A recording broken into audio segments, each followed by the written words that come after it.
Texans, Saints, Broncos, and Raiders. And is that the only thing that stands between us and week 2, which is Thursday Night Football, Bucks and Panthers? What are we looking forward to tonight? I'm looking forward to the Raiders. I hope Derek Carr throws for 6,000 yards. I hope they win by 50 points. You know, we've been batting around this Antonio Brown thing, and it worked out really well for him. And Nate talked about it. He's a genius. He ended up with New England, and maybe he'll end up winning a Super Bowl, and it'll probably be really good. Handled himself with zero grace, zero respect whatsoever for a team that, when he embarrassed himself with his feet, John Gruden stood up and said, "This is a serious injury, man. We feel for it." When he embarrassed himself with his helmet, Mike Mayock came out and said, "We want him to feel comfortable. This is how he works." And then he goes and completely disgraces them and disrespects them, and he gets his way. So I hope the Raiders win by 500 points. Don't miss him for a second. I'm rooting for him. Wow. Tyrell Williams, it's your turn. Go get it, Tyrell. Out there to be you were there to be a number 2, and now all of a sudden you are the number 1 target. Let's see if you can ball out. On the flip side, Joe Flacco. I would love to see Joe Flacco have a great season. I just want to see him start off fast. I mean, I don't like guys that are legends within their era, which at one point Joe Flacco was looked at as the guy who handled it perfectly, bettered himself, won the Super Bowl. He did what every single player wants to do, is get that big bag after winning a Super Bowl, and then he got disregarded because Lamar Jackson is so damn good. But I want Flacco to have himself a day. The early game is fascinating to me. 2 Super Bowl contenders. I think the Texans and the Saints are both in that conversation. And Drew Brees still doesn't want an MVP award. It starts tonight. Yeah. Like, I feel like the Saints have everything clicking this year. There's no reason with what they have on the outside, with Kamara on the back and with Sean Payton calling the plays, that this team can't start off the season hot and just ride it the whole way through. Remember, they lost on the Minneapolis Miracle and they lost on that crazy non-pass interference call last year. It starts tonight. Last year they lost week 1 in a weird stumble to the Buccaneers and Ryan Fitzpatrick.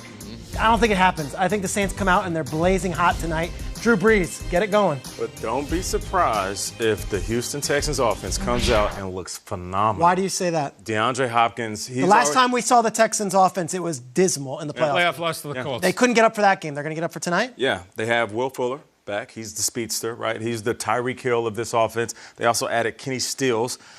DeAndre Hopkins is coming out. He's already, complimenting Lattimore, which I'll tell you is reverse psychology for any dominant player like himself to say, Lattimore's pretty good. It's going to be a battle. He's basically saying, okay, young pup, you guys think this dude is on my level? Wait till you see what I do. So I feel like with the complimentary pieces that are surrounding DeAndre Hopkins and Deshaun Watson, this could be the best offense. I know Lamar Miller went down, but as far as pass catchers, this could be the best offense surrounding that man and Deshaun Watson.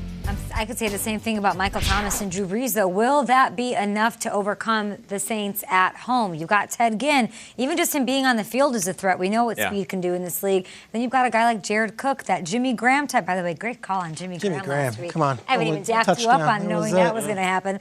But I just feel like, I don't know, the Saints are here, and they're playing at home to start the season. I loved what you're saying. One of my favorite guys from the preseason was a guy named Deontay Harris for the Saints. 5'6" out of Assumption College. He'll be returning punts. You're going to get to know him tonight. The New Orleans Saints have a little secret weapon, number 11, Deontay Harris. Be ready for him. I'm watching number 41 tonight, too. Listen, Alvin Kamara has never been the guy. Not in New Orleans, not in college. He's never been, okay, it's going to be Alvin Kamara tonight. We don't know what they're going to do with him. And someone like Sean Payton, who can really do anything, this is a new chapter for one of the most fun, entertaining players to watch in the whole league. Watch for 41 tonight. It's a doubleheader tonight. Trace, I want to get your thoughts on this Raiders-Broncos game. How much trouble is Derek Carr going to be in with this Vic Fangio defense? Chubb and Miller are coming. My only concerns is the back end for the Broncos. Chris Harris is not the guy he necessarily was 5 years ago.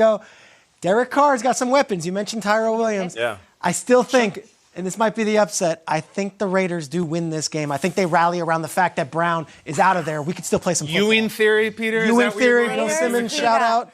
I'm also going to go with the Raiders. I'm going to go with the Broncos. Phillip Lindsay, Joe Flacco, both have big games. I will go Raiders just for narrative's sake. How about the Texans Saints? Saints. I'm going to go Texans. Saints. Game-winning drive by Deshaun Watson. Texans Actually, you know what? I'm going to go Saints. I'm tripping.